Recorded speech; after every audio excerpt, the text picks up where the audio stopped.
यहाँ कोई जहाज वगैरह भी जाती है तो निकल लेगा। ये अटलांटिक महासागर में है, इसे अंध महासागर कहते हैं। और अमेरिका के पास यहाँ जो क्यूबा है, इस एरिया में एक ट्रेंगुलर शेप में बड़ा लंबा एरिया, लगभग 3 लाख किलोमीटर स्क्वायर का एरिया, बहुत बड़ा एरिया है ये। इसको हम थोड़ा सा वहां पे जूम करके समझते हैं। देखिए ये एरिया जो है, ये 3 बड़े बड़े एरिया उसको मिला के बनाया जाता है। वर्ल्ड मैप में देखेंगे तो ये ट्रायंगल यहाँ आएगा, जबकि अगर इस पर्टिकुलर एरिया को जूम करें तो ये फ्लोरिडा के पास से स्टार्ट होता है, और यहाँ प्यूर्टो रिको जो अटलांटिक महासागर की सबसे गहरी खाई है वहां से जाके ये बरमूडा द्वीप पर तक जाता है। ये एरिया है यहाँ पर, जिसे यहाँ तक दर्शाया गया है। ये लगभग 3 से 4 लाख के एरिया, कहीं कभी कभी ये बड़ा हो जाता है। इसका एक्यूरेट कोई मार्किंग नहीं है कि जो आदमी पूरा एरिया को बता सके। हम तो यहाँ भले ऐसे ट्रायंगल बना दिए, बट समुद्र में ऐसा कोई ट्रायंगल नहीं है। बट अगर इस एरिया में कहीं से भी कोई जहाजें आती हैं तो उनके साथ कुछ अप्रिय घटनाएं हो जाती हैं।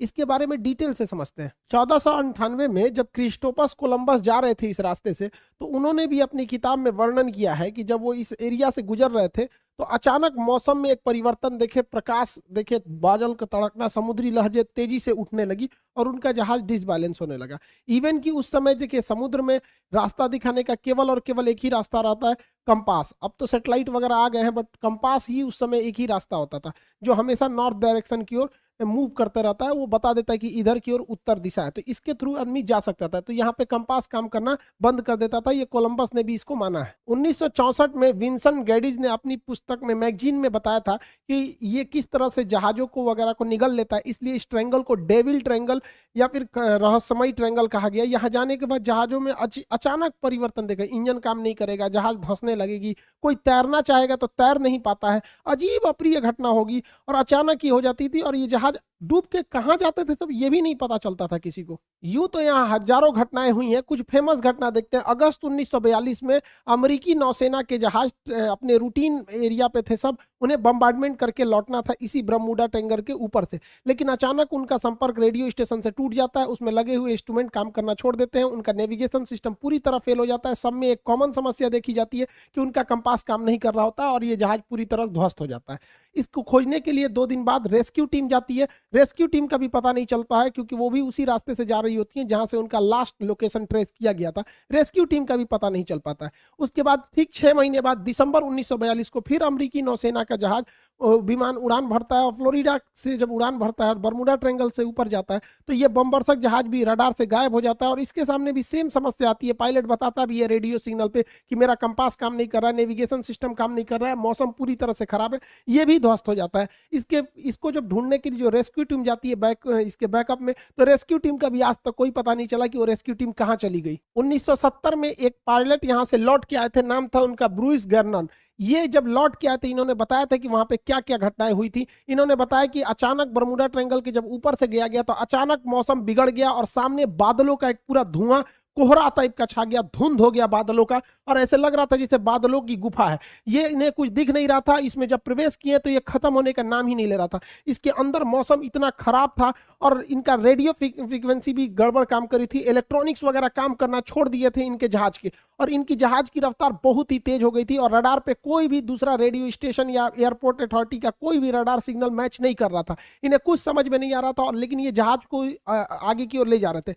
लगभग 3 मिनट बाद, एक अच्छी खासी दूरी तय करने के बाद ये उस जोन से बाहर निकले और उसके बाद ये अपनी जहाज को लैंड कराए। लैंड कराने के बाद देखिए इत्तेफाक क्या हुआ था कि वो 3 मिनट में ही 150 किलोमीटर की दूरी तय कर लिए थे। यानी इनकी जो रफ्तार हो गई थी लगभग 3000 किलोमीटर प्रति घंटा हो गई थी, जो अभी किसी भी पैसेंजर जहाज के लिए पॉसिबल नहीं है। ये तो मिसाइल और लड़ाकू जहाजों की स्पीड होती है। बहुत लंबे अरसे तक ये बरमूडा ट्रायंगल जो था एक रहस्य का कारण बना। लोगों को लगता था कोई अदृश्य शक्ति है जो जहाजों को, शिप को अपनी ओर खींच लेती है, लेकिन ऐसा कुछ भी नहीं है। इसके पूरे रहस्य पर पर्दा उठाया जा चुका है। इवन की बरमूडा ट्रायंगल दुनिया के 10 सबसे खतरनाक जगहों में से भी एक नहीं है। मतलब सोचिए 10 खतरनाक जगहों में भी इन्हें शामिल नहीं किया गया। इसका मतलब ये एक कहानी है।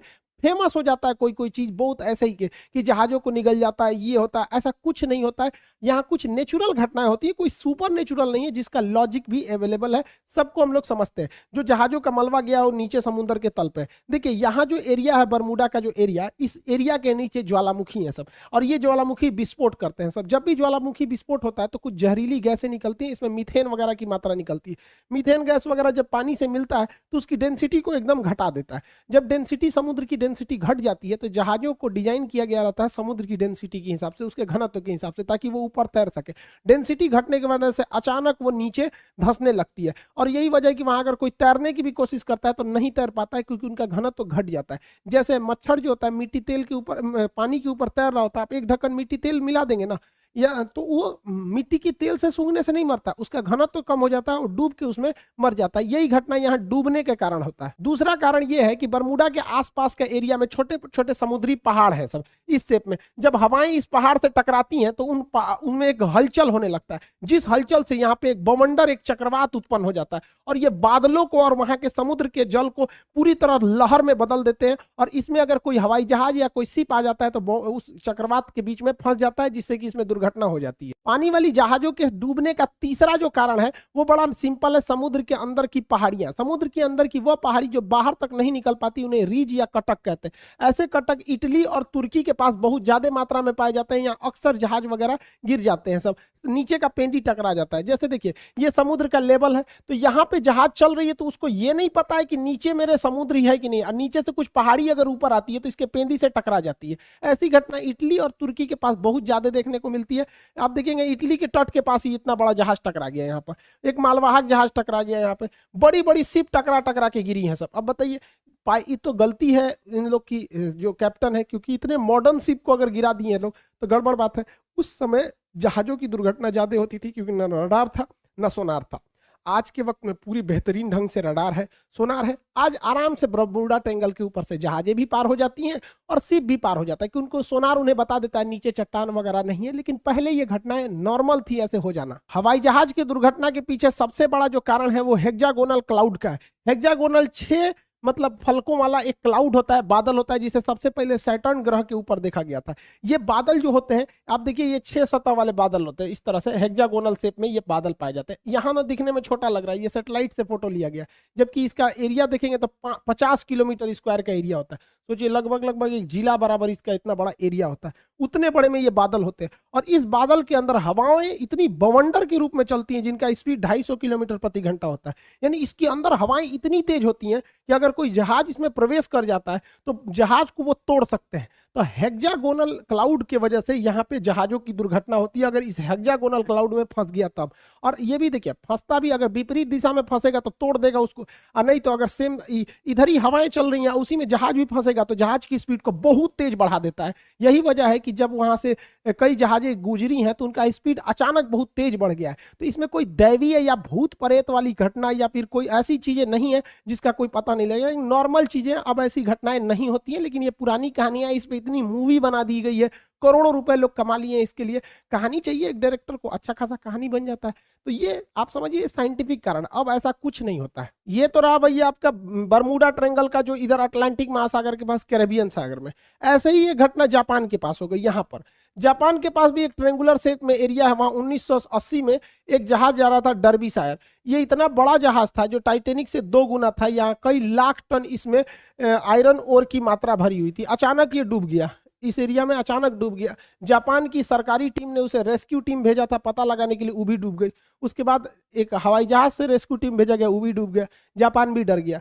बाद में पता चला कि भैया सेम चीजें हैं यहाँ और यहाँ दोनों में, तो इसे एशिया का बरमूडा ट्रायंगल कहा जाता था। हालांकि जापान ने इसका नाम दिया था ड्रैगन ट्रायंगल। जापान के जस्ट नीचे था ये, ड्रैगन ट्रायंगल नाम था इसका, बरमूडा ट्रायंगल। ऐसा ही एक ट्रायंगल भारत में भी पाया जाता है, उड़ीसा में। उड़ीसा का एक एयर स्ट्रिप है, अंग्रेजों ने बनाया था द्वितीय विश्व युद्ध के समय, जिसका नाम था अमाडा एयर स्ट्रिप। अमाडा एयर स्ट्रिप ये उड़ीसा में स्थित है। यहाँ पे लगभग 150 से 200 अमेरिकी जहाजें यहाँ से आपस में टकरा गई, कुछ गिर गई। और इत्तेफाक देखिए, जब भी इनके साथ घटना होती थी, ना कोई वेदर खराब था, ना ही कोई मतलब हेक्सागोनल क्लाउड थे, ना मौसम खराब, ना चक्रवात, ना हवाओं की स्पीड, एकदम नॉर्मल टाइम पे यहाँ जहाजें गिर गई। आपस में आमने सामने जहाजें टकरा जाती थी सब, इतना खराब काम करता था यहाँ पर। हालांकि द्वितीय विश्व युद्ध के समय अमेरिकी जहाजें यहीं पे यहाँ पे लैंड करती थी और जापान पे बम गिराने के लिए यहाँ से भी जाया करती थी। आपको भी पता होगा कि अंडमान निकोबार तक में जापान आ गया था।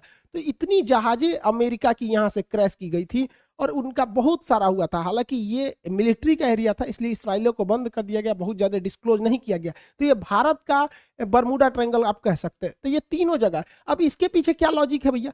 आपको बर्मुडा का लॉजिक बता दिए, जो सेम लॉजिक ड्रैगन ट्रायंगल पे भी है, दोनों सेम है। यहाँ क्या है कि ये एरिया झारखंड से करीब है और झारखंड के जादूगोड़ा के पास यूरेनियम की खदान है। आपको पता है यूरेनियम एक बहुत ही रेडियो एक्टिव चीज होता है। ये इलेक्ट्रॉनिक सिस्टम वगैरह को अचानक अगर हाई रेडिएशन होगा या इत्यादि होगा तो इसका बड़ा इफेक्ट पड़ता है, जिससे कि इलेक्ट्रॉनिक सिस्टम काम नहीं करते थे, नेविगेशन खराब हो जाता था, दोनों जहाजों का नेविगेशन एक ही डायरेक्शन में दिखाने लगता था। इसी की वजह से इसलिए दो जहाजें आपस में आमने सामने यहाँ पर टकरा जाती थी अमार्डा एयर स्ट्रिप पर। हालांकि ये चीजें आप बहुत कम सुने होंगे, क्योंकि ये मिलिट्री वाला जो एयरबेस होता है उसकी बहुत ही चीजों को टॉप सीक्रेट ही रखा जाता है। आप तीनों तरह के